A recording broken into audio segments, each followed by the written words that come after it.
Hello, my country people. Welcome back to the news. If you're joining us for the first time, you're very much welcome. I sincerely appreciate your presence.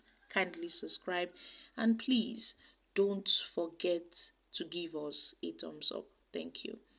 Now, we've seen how the recent disclosure by the political economist Professor Pat Utomi that the leading opposition parties in Nigeria are closing ranks to form a formidable party to sack the All Progressive Congress. And this has been generating mixed reactions from Nigerians. A lot of people really, reacted to the words of Professor Pat Utomi. Even the All Progressive Congress were not left out in this, where they had to call him out and said he doesn't know what he's talking about, that no matter what, the APC remains the leading party and would keep on being the ruling party in Nigeria. Now, questions have been tailing the PDPs, the Labour Party, and the NNPP merger talks. Yes, my country people, a lot of questions have been tailing this merger talks preparation for the 2023 general election, as political actors strategize to form a mega political force to challenge the ruling All Progressive Congress. And speculated coalitions involve the opposition leaders and their former presidential candidates like the PDP, Atiku Abubakar, the Labour Party, Peter Obi, the NNPP, Rabiu Kwankwaso, and these political parties.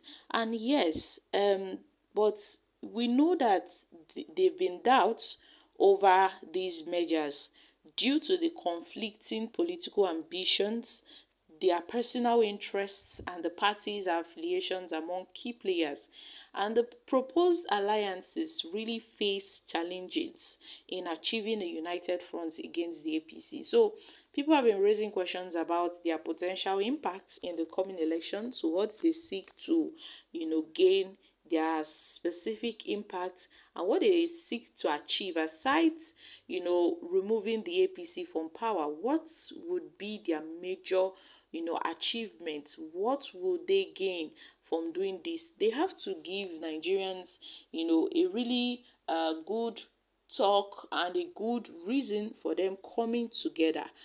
And this opposition political heavyweights includes Atiku Abubakar, the Labour Party P2B, and Rabiu Kwankwaso.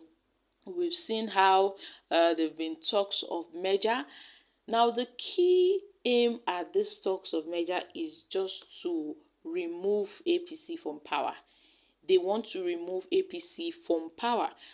Their aim is to clinch in power from the All Progressive Congress in the 2027 elections. And after that, what's next? That's the question in the minds of most Nigerians. We recall that Atiku, after the Supreme Court upheld President Bola Ahmed Tinubu's victory in the 2023 election, he proposed the measure to challenge the APC's reign. The former VP said he is committed to remaining active in politics and then called for a united front against the ruling party. The former governors Rabiu Kwankwaso and Peter Obi, both of them are eyeing the 2027 presidency under the NNPP and the Labour Party respectively, and they have signaled their intent. And yes, the Labour Party's Presidential Campaign Council spokesperson Yanusa Tanko recently said that the public is wary of old stock politicians like Atiku. When asked whether Obi would contest in the 2027 elections, he said that one is sure. People like Atiku should give way for people like Peter Obi. And to top it all, Professor Pat Utomi, the leader of the National Consultative Front, had disclosed plans to establish a new political party, which will be a departure from the current trend of hastily formed parties. And Utomi proposed to build a coalition with clear ideologies, clear values, clear intents to invite those who align with these principles. He talked about Atiku, Obi, and Kwankwaso. He reviewed plans for an all-inclusive stakeholders meeting at the end of January and the recruitment of over 10,000 volunteers per state to build a community-based political movement. And the major bulk of the coalition of the opposition political parties will be done behind closed doors. Paul Ibi, one of Atiku's media aide, had confirmed the ongoing major talks, where he said it won't be done in the open, and disclose how they've started the process, how the principal partners and stakeholders in this coalition are already talking amongst themselves, and it is ongoing. He said Atiku's analysis was that the disunity of the opposition parties in the previous election, had gave room for APC's victory at the last presidential election. So if the political opposition parties harmonize their strengths, then they would be very formidable.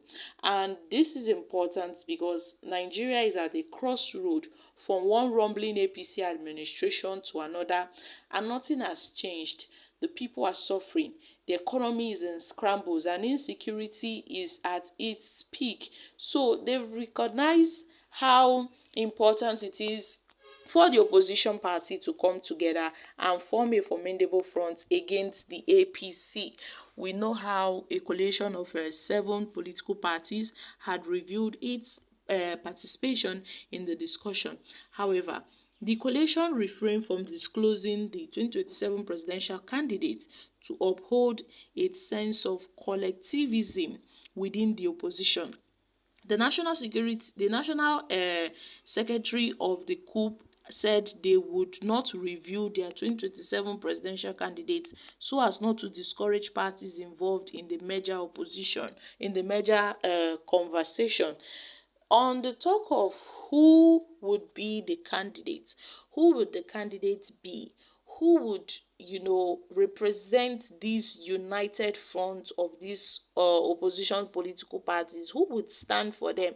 Well, that has not been disclosed, as talks are still ongoing, and they are doing this underground work ahead of the 2027 election. It seems that they would come with full force. So the APC should sit back and watch out the moves by this opposition political party. So my country people, what are your thoughts on this? The Labour Party had recently refuted plans for any coalition. The NNPP, they said, well, their party is not aware of any major discussion. Most of the political parties, when asked about the major talks, they tend to distance themselves from these major talks. Well, it's obvious that something is cooking up and they are refusing to let Nigerians know what's happening. But anyways, let's watch out how things would really play out ahead of the 2027 general elections. I'm dropping here, guys. Kindly share your thoughts on this in the comment section.